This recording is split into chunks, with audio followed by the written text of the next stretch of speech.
Bien, vamos a hablar acerca del libro de Efesios. Efesios capítulo 2, amado. Somos resucitados en Cristo Jesús. Amén. Hemos resucitado dice la Escritura, para una nueva vida en Cristo el Señor. Amén. Tenemos vida nueva en Cristo. Había una canción muy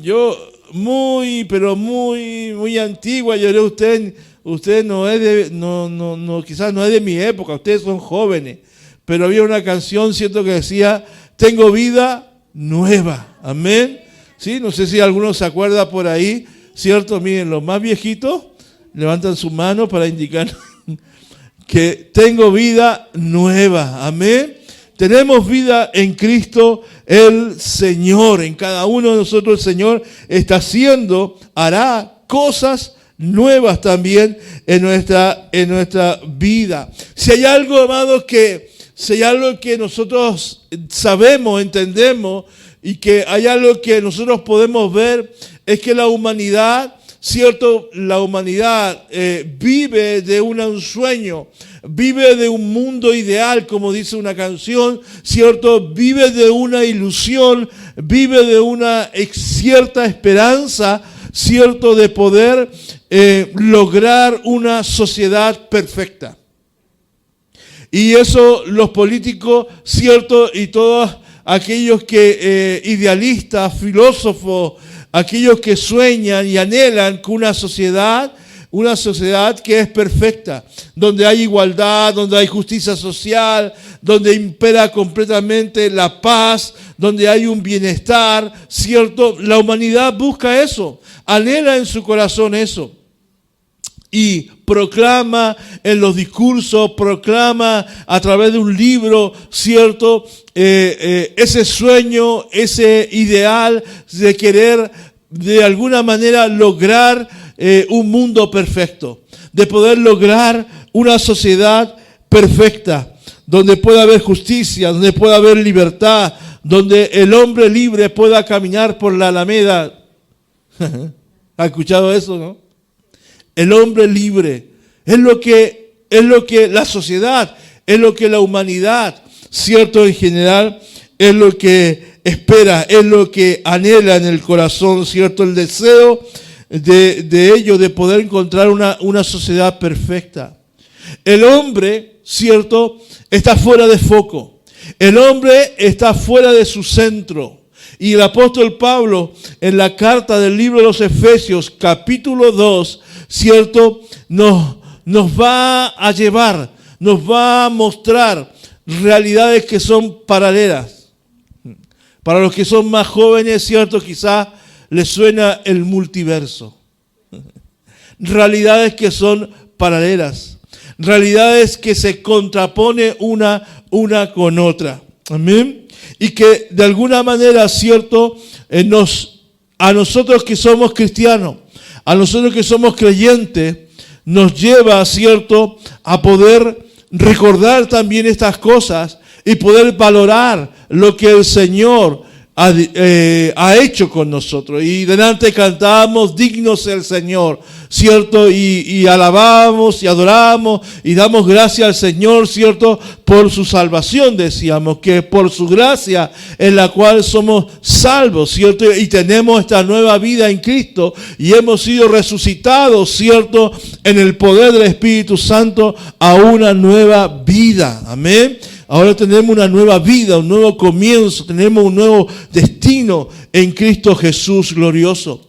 Y el apóstol Pablo hace esas dos comparaciones y habla, cierto, una que estábamos muertos, dice, en delitos y pecados, pero por otra parte también el apóstol Pablo dice que ahora en Cristo estamos sentados en lugares celestiales. Quiero que usted me acompañe a este caminar, que usted me acompañe a través de esta palabra, cierto, que podamos introducirnos, meternos en este camino, cierto, para poder darnos cuenta cuál es la condición de la humanidad, no solamente en el pasado, sino hoy en el presente. Y cómo a través de la gracia del Señor, cómo a través del amor de Cristo por cada uno de nosotros, ha permitido que nuestras vidas puedan ser transformadas y podamos caminar en un, y se entienda, no es para que los jóvenes, en ese multiverso, en un camino diferente, en un camino distinto, en una dimensión totalmente distinta a la que muchos caminan.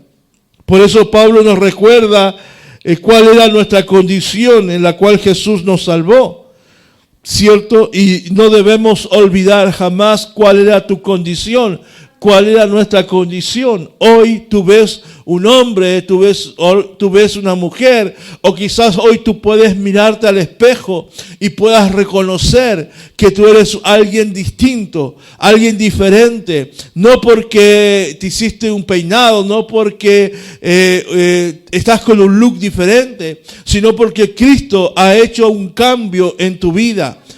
Ya no eres la misma persona que eras antes sin Cristo. Ahora con Cristo estás viviendo una vida diferente.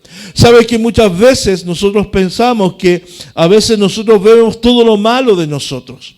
A veces tú te miras y a veces dices, Señor, ¿por qué soy así? O yo soy acá, pucha, estas cosas, aún no puedo cambiar, aún tengo esto otro. Y a veces nos sumimos mucho en nuestro negativismo, ¿cierto? En las cosas malas que aún nosotros tenemos, porque todos tenemos aún cosas malas que el Señor necesita trabajar en nosotros para cambiar. Pero a veces nos centramos todo en nosotros en las cosas malas y no damos cuenta que el Señor también ha hecho cosas buenas en nosotros. Y por eso yo digo, es bueno mirar hacia atrás. Aunque dice la Biblia que uno no puede, ¿cierto? Tomando el arado, no puede mirar atrás, ¿cierto? Pero sí es bueno de vez en cuando mirar cómo era tu vida sin Cristo y cómo hoy con Cristo. Y te vas a dar cuenta que hay muchas cosas que sí, Dios ha cambiado. Sí hay muchas cosas que Dios tiene que cambiar, por supuesto, pero ¿sabes qué? No significa, porque a veces tenemos el pensamiento de que nosotros no hay nada nuevo, que Dios no ha cambiado nada, y sí Dios ha cambiado cosas tremendas en nuestra vida. Y quiero invitarte a que tú abras la Biblia en el libro de Efesios, capítulo 2, versículo del 1 al 10. Efesios capítulo 2, versículo del 1 al 10.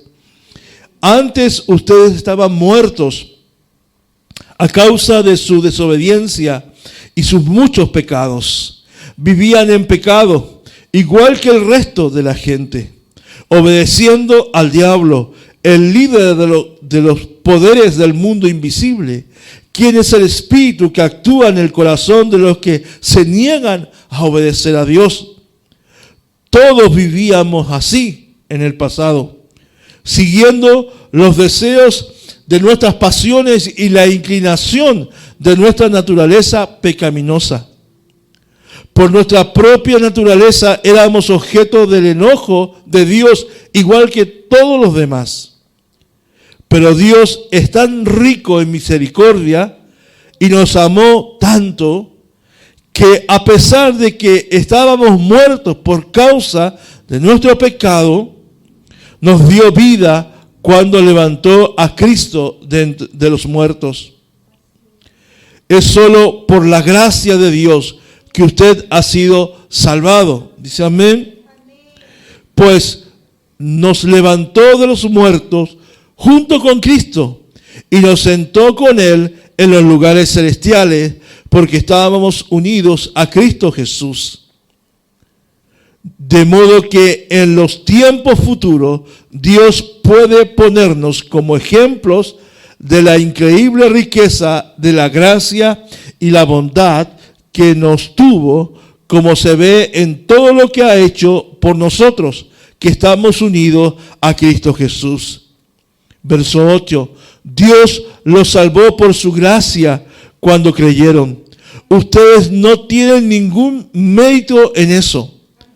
Es un regalo de Dios. La salvación no es un premio por las cosas buenas que hayamos hecho.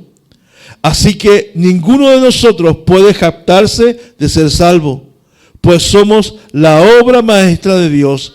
Él nos creó de nuevo en Cristo Jesús, a fin de que hagamos las cosas buenas que preparó para nosotros tiempo atrás. Amén. Cierre sus ojitos y vamos a orar en esta mañana. Padre, te damos gracias por esta palabra. Bendecimos, Señor, lo que en este día tú has preparado, Señor, para nosotros.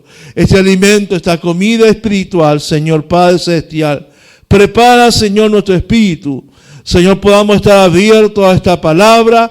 Podamos, Señor, ser afirmados en las convicciones, en lo que estamos creyendo, en lo que tú has hecho por nosotros, Padre. Bendecimos esta palabra en el nombre poderoso de Jesús. Amén y amén. Amén. Gloria a Dios. Dos cosas decía el apóstol Pablo. Estábamos muertos, cierto, en delitos y pecados. Pero también él dice que él nos hizo sentar en lugares celestiales. Amén. En Cristo Jesús. Amén. Aquí Pablo está mostrando la condición. ¿Cuál era tu condición?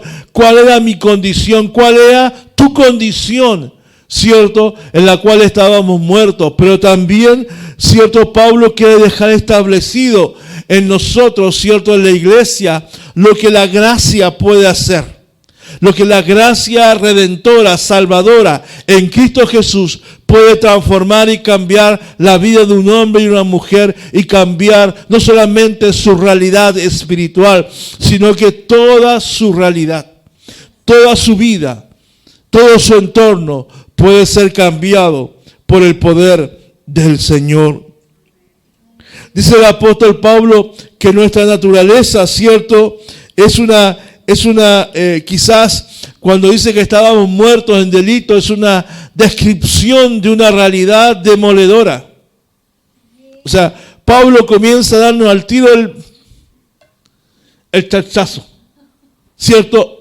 Nos confronta con lo que era o con lo que es, según la experiencia de cada uno, lo que era, ¿cierto?, la realidad o lo que es la realidad de la humanidad. Cuando hablaba, cierto, de que estábamos muertos en nuestro delito y pecado, lo que Pablo está diciendo, señalando, es que nosotros por causa del pecado estábamos apartados de Dios. Amén. Estábamos apartados, el hombre estaba muerto, cierto, como dice el verso 1. También señala en el verso 3, dice que también todos nosotros, lo mismo que los demás. O sea, estábamos en la misma condición. No había diferencia. Estábamos en el mismo saco, como decimos los chilenos, ¿cierto? En esa misma condición estábamos muertos. Y es así como el apóstol Pablo en la carta del libro de Romanos vuelve o escribe en sus primeros 3 capítulos, también da a conocer cuál es el contexto, cuál es la realidad. ¿Cierto? La triste realidad del ser humano, la triste realidad de la sociedad. Por eso que decía adelante que la sociedad o el hombre, ¿cierto?, trata de idealizar y busca, ¿cierto?, un mundo ideal. Pero hay una realidad mayor. Hay una realidad que el hombre no quiere ver, que el hombre no quiere creer, que el hombre no quiere, cierto, reconocer, y que separado de Dios, separado de Cristo, nada podemos hacer. Y al haber estado muertos en delito de pecado, el pecado, cierto, y la rebelión, la iniquidad nos separa de Dios, nos aparta del Señor. Por eso encontramos dentro de la humanidad o dentro de las personas, encontramos dos tipos de personas. ¿Sí? Usted se encuentra con 2 tipos de personas. Usted se va a encontrar, ¿cierto?, con aquellas personas que, bueno, dicen, al fin y al cabo, no soy tan malo. ¿Sí? Hay gente así. Hay gente así. Y las personas frente a esta palabra que estamos ministrando hoy, toma cierta defensa, cierta defensa, y quizás no quiere admitir este diagnóstico, no quiere admitir, ¿cierto?, acerca de lo que decirle a una persona que está muerta en delito y pecado, ¿cierto?, no va a reconocer. Hay gente que no reconoce. Hay gente que dice, bueno, la verdad es que quizás sí, algunas cosas en mi vida tienen que cambiar, pero que yo esté muerto, o sea, algo bueno debo tener, ¿no? No soy tan malo. Y está la otra persona, está el otro grupo, ¿cierto?, que señala, ¿cierto?, también, que reconoce que tiene un buen corazón, que somos buenos, yo soy bueno, me considero bueno, como mucha gente, ¿cierto?, nos dice, no, es que yo no necesito a Cristo si yo soy una persona buena, hago caridad, ¿cierto?, me porto bien, soy fiel con mi esposa, no robo, no hago cosas malas, ¿cierto? Pero hay algo que nosotros debemos entender. El tema es que si tú no tienes el diagnóstico correcto de tu vida, si no tenemos un diagnóstico correcto de nuestras vidas, el remedio va a ser incorrecto. Si un médico no da con un diagnóstico de lo que tú tienes, lo que él puede recetarte, lo que él puede ministrarte como una receta, como una medicina, ¿cierto?, no va a producir el efecto esperado, porque el médico cometió el error de hacer un diagnóstico equivocado. Si tu auto, tu vehículo tiene falla y el mecánico no acierta en el diagnóstico de lo que el auto tiene, entonces el auto no va a quedar bueno. Y ese es el tema. La gente, ¿cierto?, hace un diagnóstico equivocado.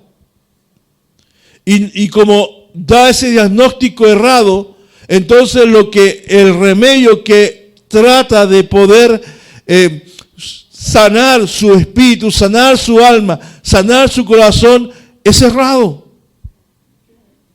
Se equivoca.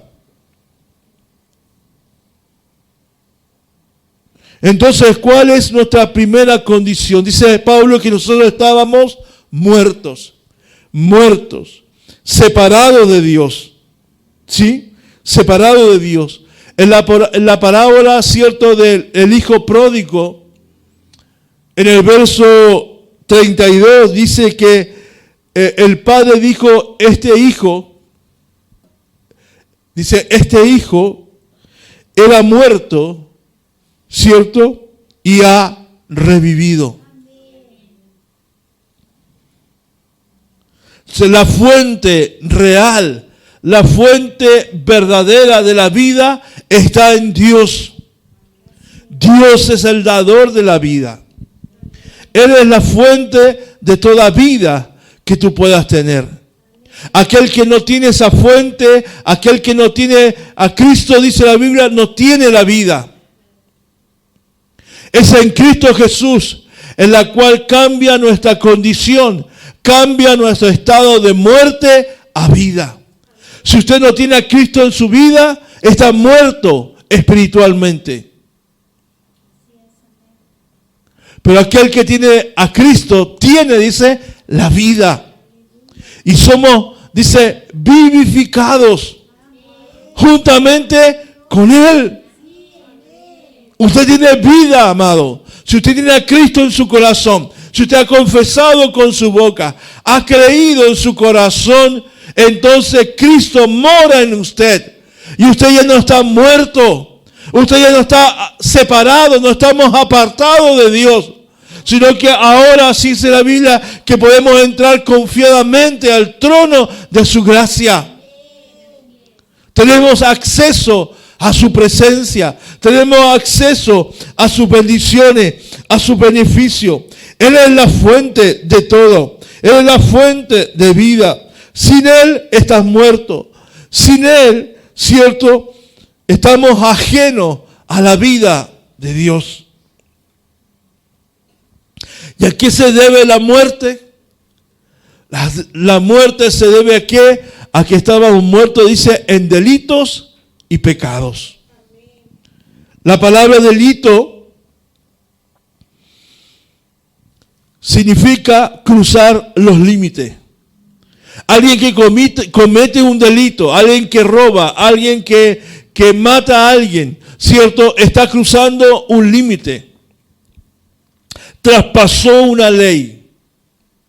A todo aquel, ¿cierto? Entonces, que está apartado de Dios y está muerto espiritualmente, es porque entonces ha cometido, ¿cierto?, un delito, y es desviarse del camino o del propósito de Dios.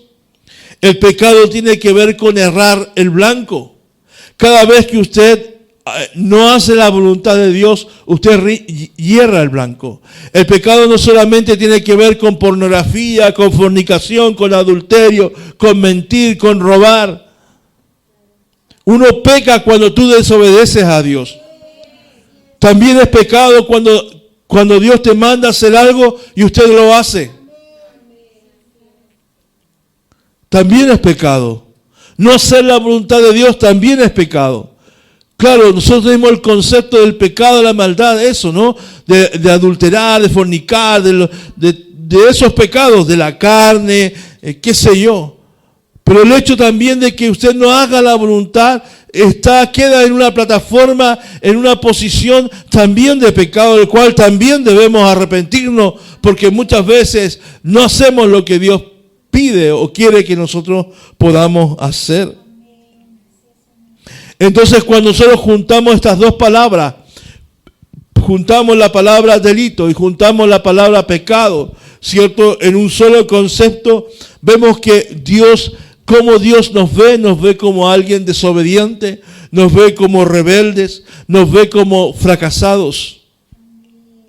Ese es el diagnóstico. El tema es que no es fácil de aceptar.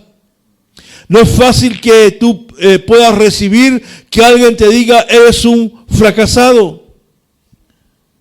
Yo creo que ninguno del que está parado aquí, ni el que está sentado, ni el que está afuera, ninguno, ¿cierto?, aceptaría que alguien te diga, tú eres un fracaso. ¿Sí? No. Ni que tú eres un rebelde. Entonces, pero ese diagnóstico que hace el Señor es un diagnóstico acertado. Ese es el diagnóstico real. Eso es lo que Dios ve en nosotros muchas veces. Ve rebeldía, ve desobediencia, ve el pecado, la maldad, ve nuestros delitos, ve el querer, ¿cierto?, el no querer hacer la voluntad del Señor. Y Pablo está haciendo, ¿cierto?, que confrontándonos a esa realidad. Y cuando se refiere a eso, ¿cierto?, no se refiere solamente al cuerpo, no se está hablando de que usted está muerto, porque alguien puede decir, pero si yo no estoy muerto, yo estoy vivo, yo pienso, camino, yo pienso positivo, como dice una canción. Porque estoy vivo, dice la canción. Yo pienso positivo porque estoy vivo. Pero no se refiere Pablo a la muerte física, está hablando, o la muerte del alma, está hablando de la muerte espiritual. No porque tú seas intelectual, no porque las personas pueden ser un actor famoso, no porque un deportista puede ser exitoso. Podría decirnos, pero yo no estoy muerto, yo soy un deportista exitoso, yo soy un actor famoso, yo soy un filósofo, un intelectual superior, ¿cierto?, a la media. Pero Pablo no está diciendo con respecto a algo natural, está hablando de una muerte espiritual. Entonces hay muchos que caminan por las calles, hay muchos que en esta hora están caminando, y quizás puede hasta ver aquí dentro de la iglesia, muertos en vida, que están vivos, que caminan, que respiran, pero espiritualmente están muertos.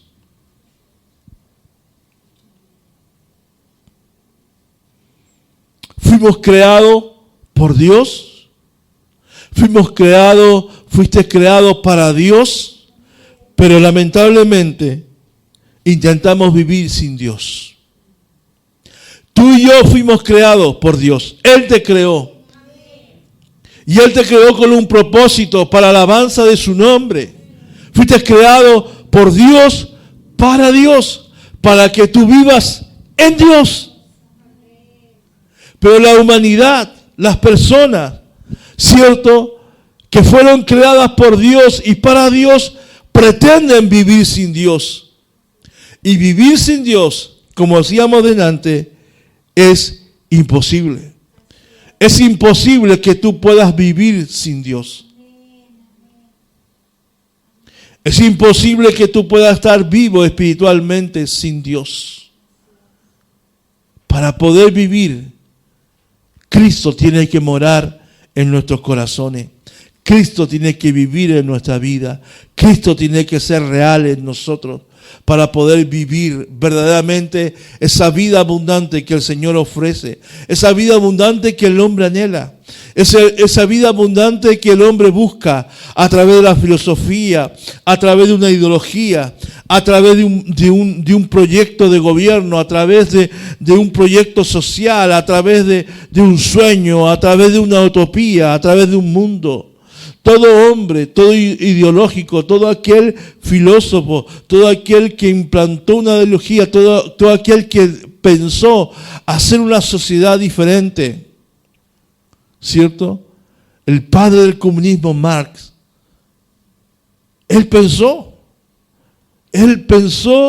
que a través de esa manera de pensar, de esa forma, podría hacer un mundo distinto.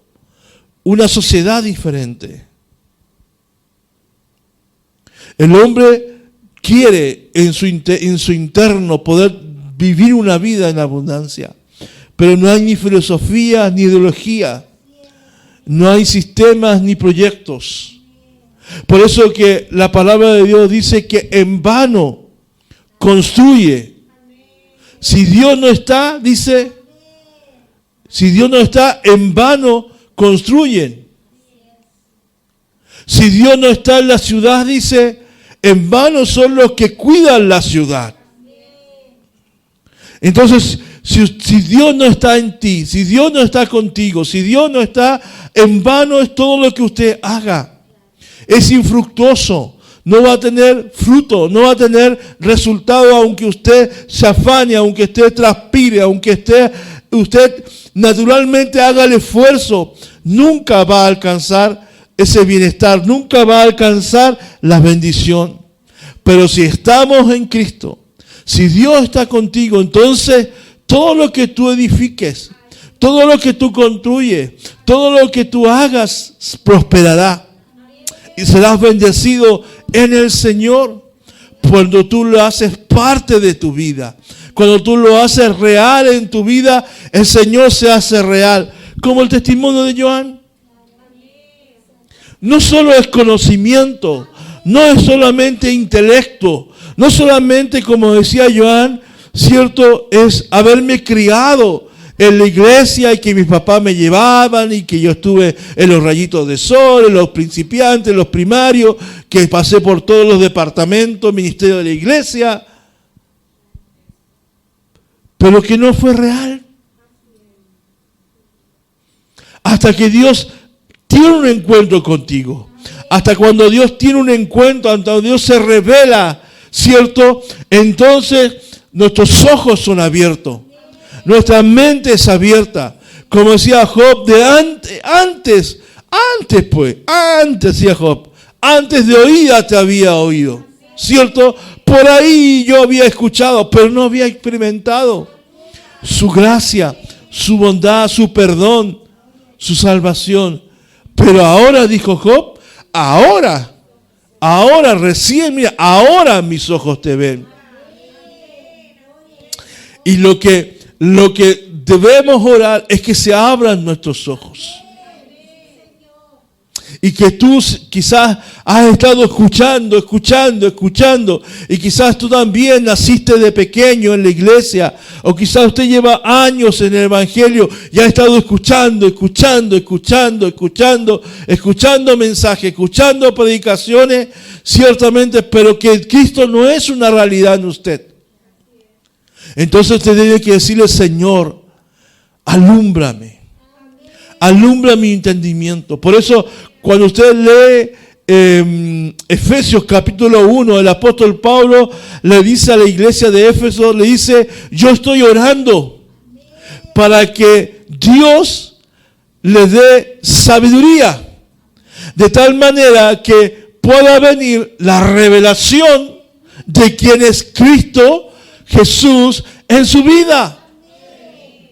Entonces, si Pablo oraba por eso, usted también puede orar. Ore para que el Señor le dé sabiduría, para que esa palabra sea real, se transforme en una verdad espiritual y no solamente sea algo intelectual, sino que sea una realidad. Señor, dame sabiduría para poder tener entendimiento, dijo el apóstol, para que usted pueda entender, dice, cuál es la riqueza, qué es lo que Dios tiene para ti, qué es lo que tú no has descubierto todavía y que está ahí. Que el Señor te dé la pala, que el Señor te dé el chuzo, que el Señor te dé el casco, que el Señor te dé la linterna, para que entres, ¿cierto?, a esa cueva, a ese lugar donde está esa mina, ¿cierto?, preciosa, donde puedas entrar a las profundidades de esa tierra y puedas extraer la riqueza. En este caso, la riqueza espiritual. Que te dé la herramienta, los elementos necesarios para que tú puedas introducirte y puedas sacar esa riqueza que el Señor tiene para cada uno de nosotros. Y Dios quiera, en esta mañana yo anhelo en mi corazón que tu entendimiento se abra y que pueda entrar luz de Cristo y que puedas entender las verdades espirituales que Dios tiene para tu vida. La segunda condición dice que éramos esclavos. Andábamos en nuestros delitos y pecados.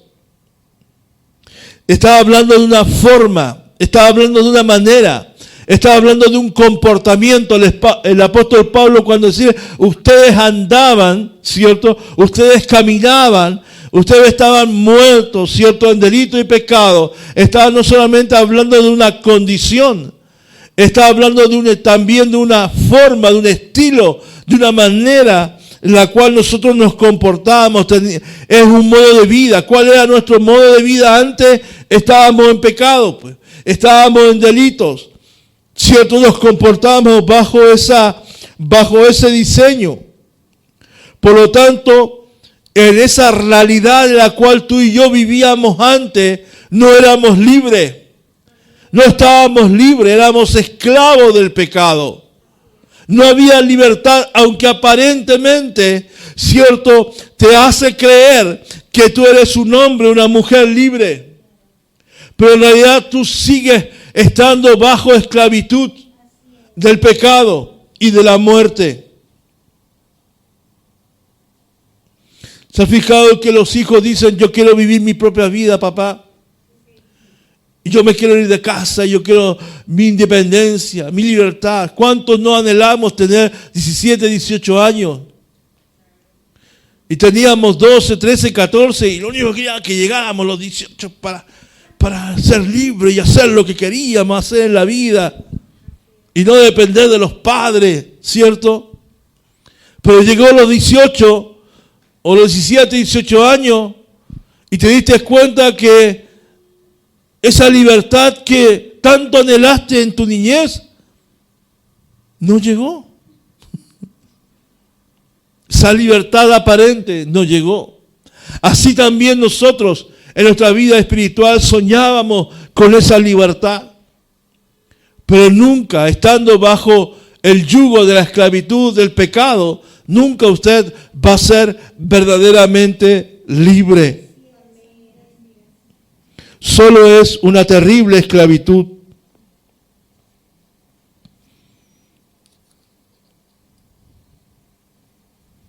Dice la Biblia que no solamente estábamos esclavos, sino que a la vez estábamos condenados. Para más remates, peor todavía.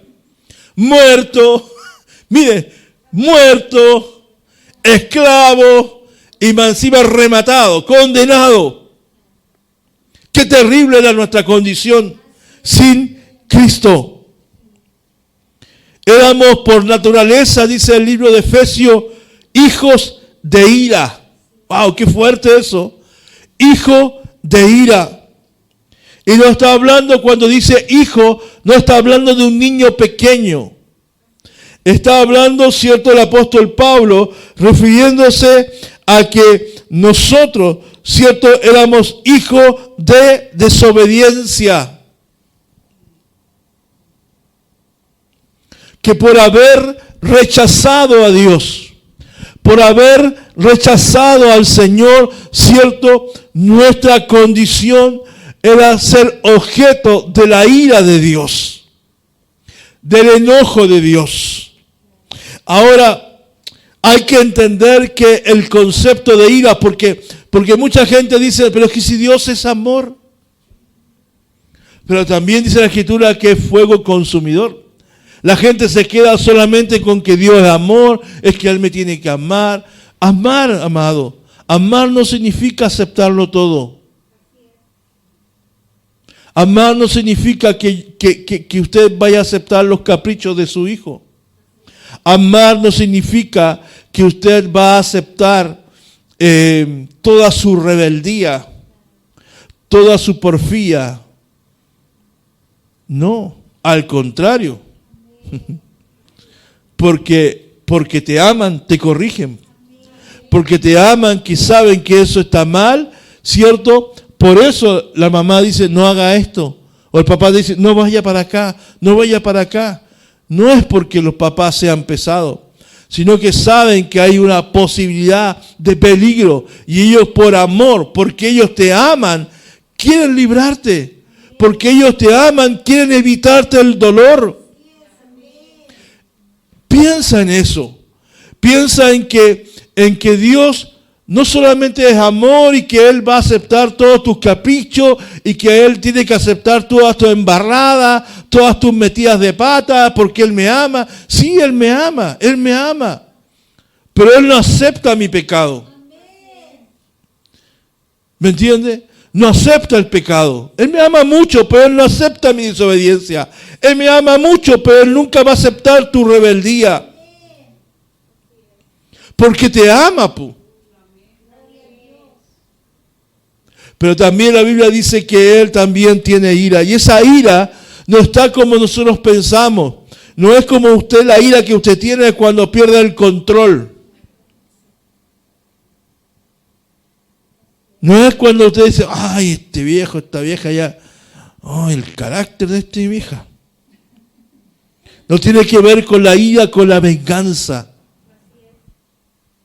No tiene que ver con el odio, no tiene que ver con la malicia. La ira de Dios nunca es arbitraria, sino que es una reacción previsible, inevitable frente al mal. También hay que señalar que la ira de Dios no está reñida con su misericordia ni con su amor. Porque la ira está unida al carácter de Dios. Dios es amor, sí, pero también es fuego consumidor. Entonces nosotros éramos hijos de ira, estábamos bajo condenación. Pero dice el apóstol Pablo en el verso 3 y 4 de Efesios 2 que leímos, pero, y ese pero vale oro, pues hermano. Si estábamos bajo la ira de Dios. Y qué bueno que el apóstol Pablo tuvo revelación. Y dijo, pero, y todos nosotros nos agarramos de ese pero ahí. Pero dice, cierto, Dios que es rico en misericordia por su gran amor con que Él nos amó. Gracias por ese pero. Porque dice la Biblia que si no fuera por su misericordia, que no fuera por su amor, ya estaríamos consumidos, amado. No estaríamos aquí. Tú no estarías aquí.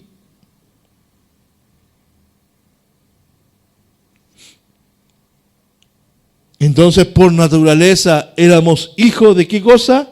De ira. Pero Pablo hace un quiebre.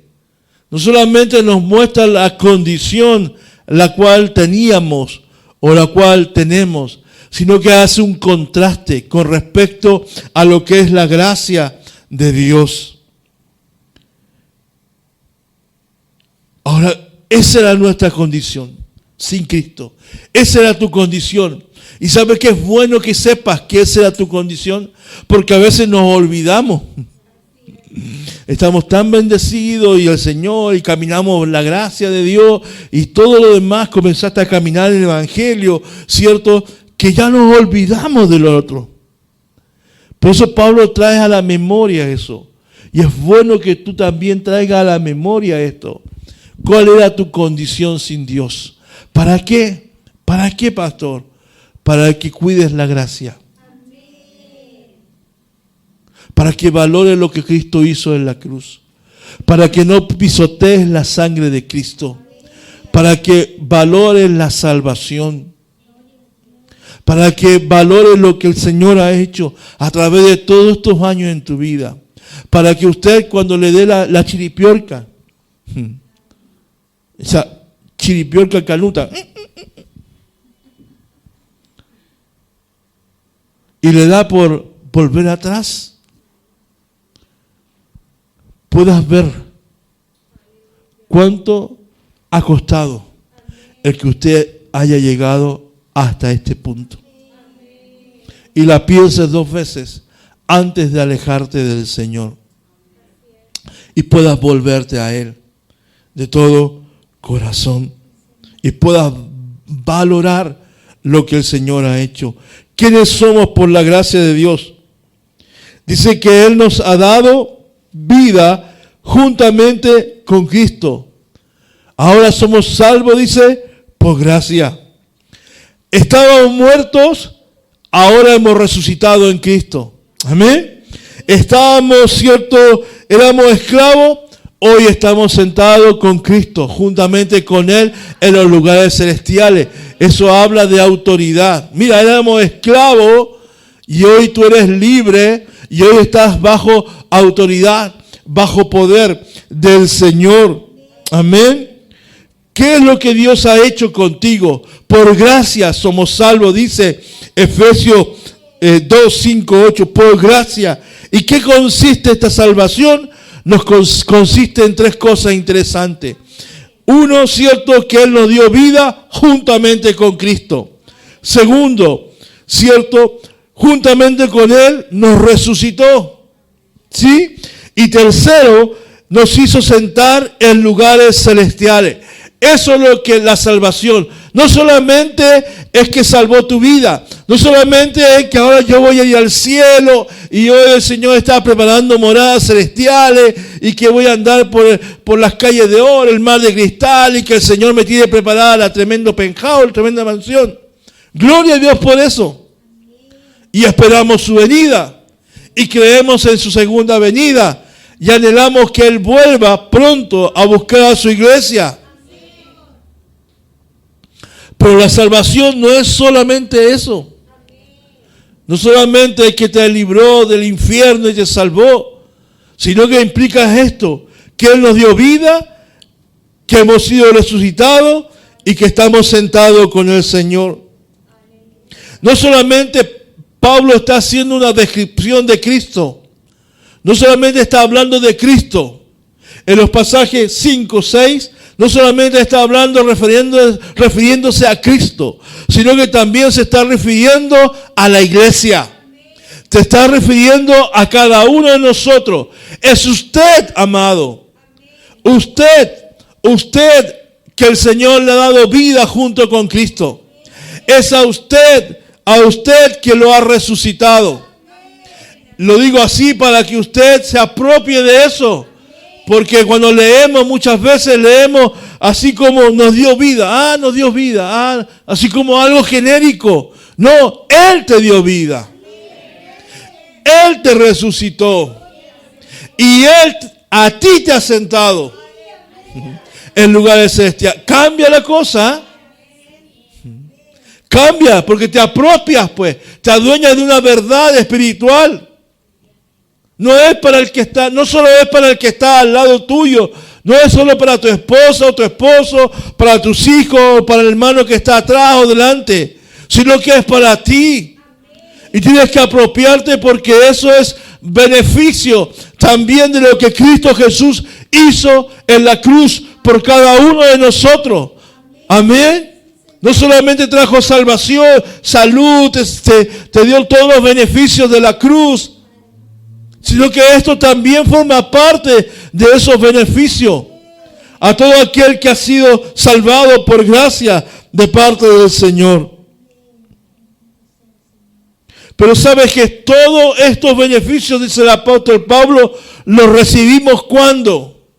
¿Cuándo los recibimos? ¿Cuándo se hace realidad en mi vida, pastor? ¿Cuándo yo puedo disfrutar de lo que es el poder de la resurrección?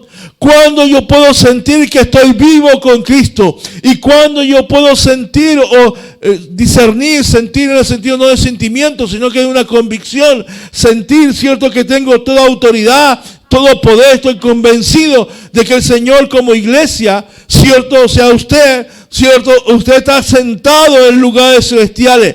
Todo aquel que está sentado es la figura, ¿sabe? Esa figura que Pablo utiliza es la figura de autoridad, de estar sentado en un trono, de estar sentado en una plataforma de altura. Todo aquel que está sentado, dice, todo aquel que está sentado rige, juzga, administra, imparte justicia. Tiene poder para decir, cierto, como decía al apóstol Pedro, le decía que el Señor le ha dado las llaves del reino. Por lo tanto, usted tiene poder para cerrar los cielos, para abrir los cielos.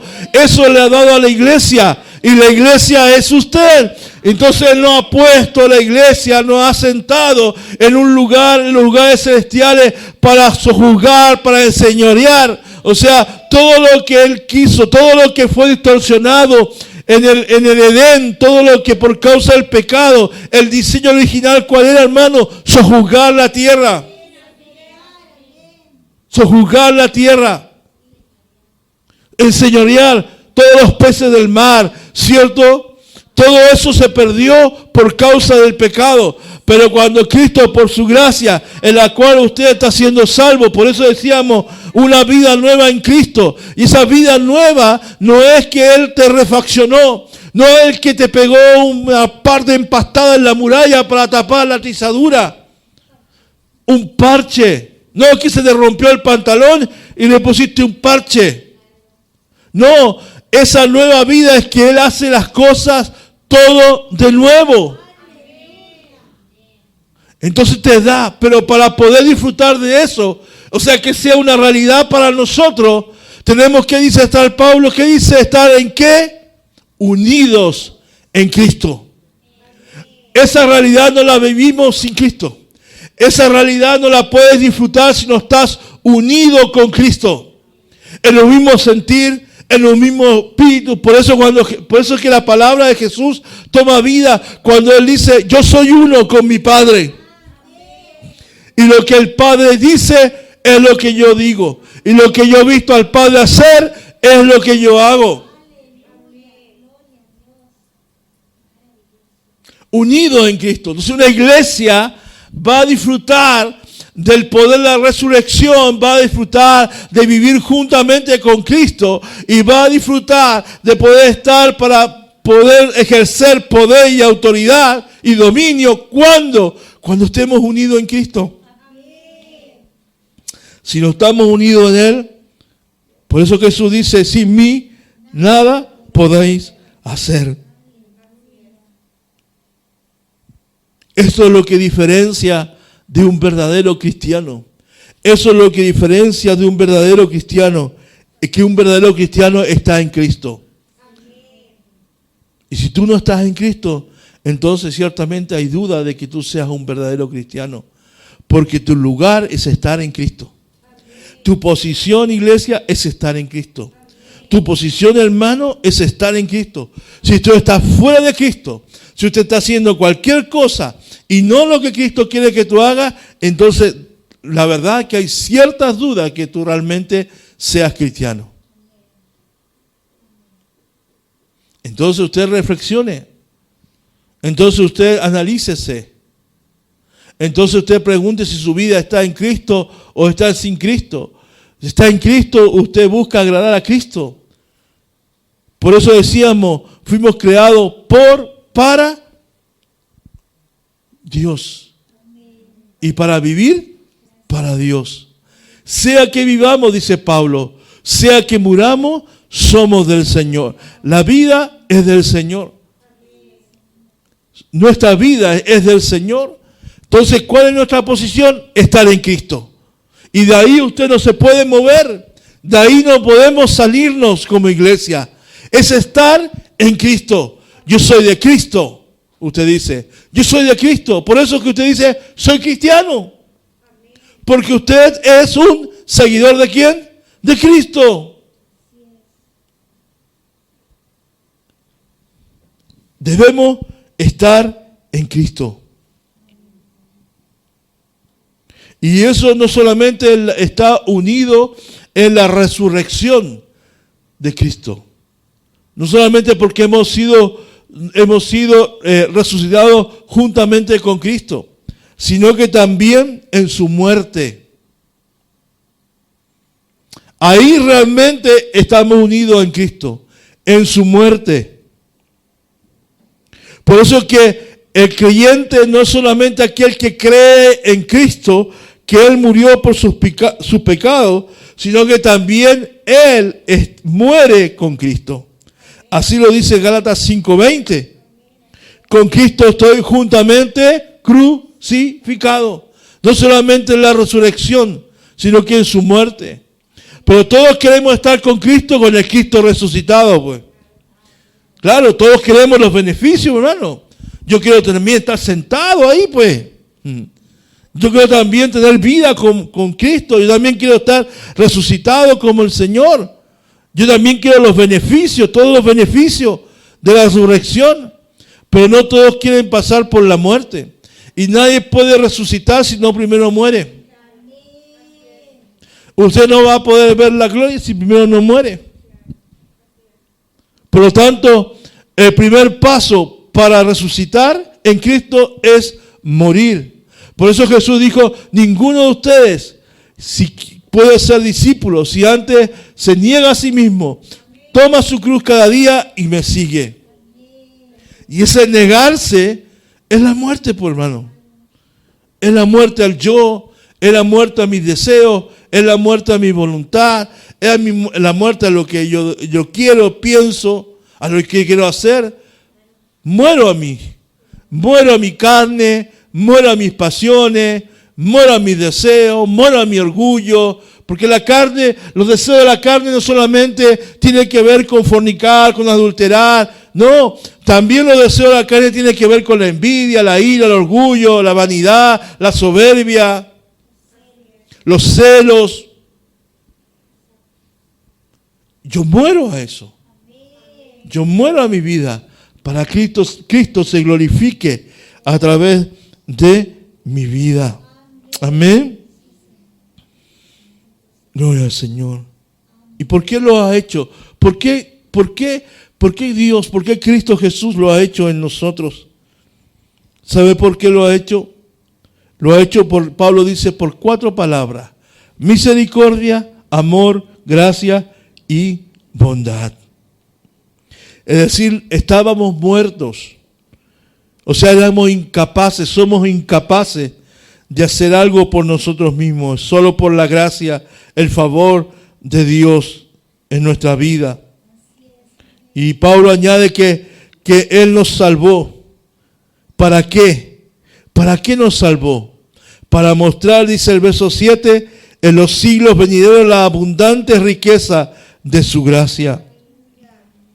Efesios capítulo 1, verso 19 dice que habla cuando Dios levantó a su Hijo y lo exaltó, ¿cierto? Dice que Él demostró la supereminente grandeza de su poder.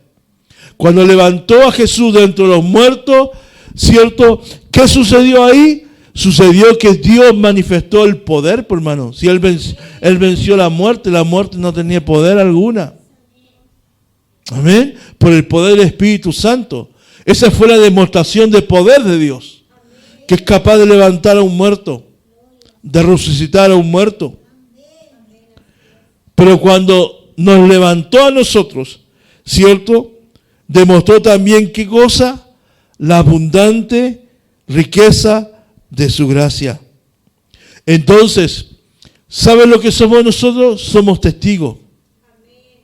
Somos así como Joan dio su testimonio y que otros han dado su testimonio anteriormente. Somos un testimonio evidente de la gracia, de la bondad de Dios. Y que Él lo va a seguir haciendo por toda la eternidad.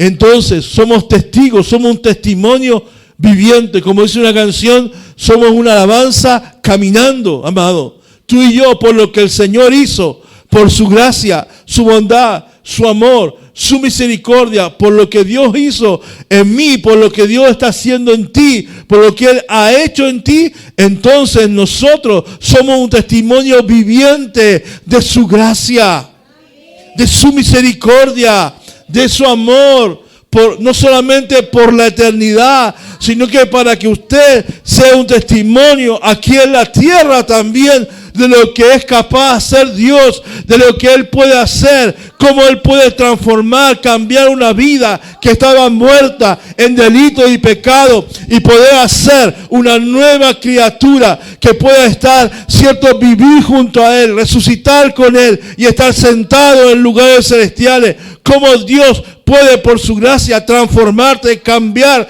tu realidad, tu pasado, tu vida y hacer algo nuevo en ti. Ustedes es el testimonio.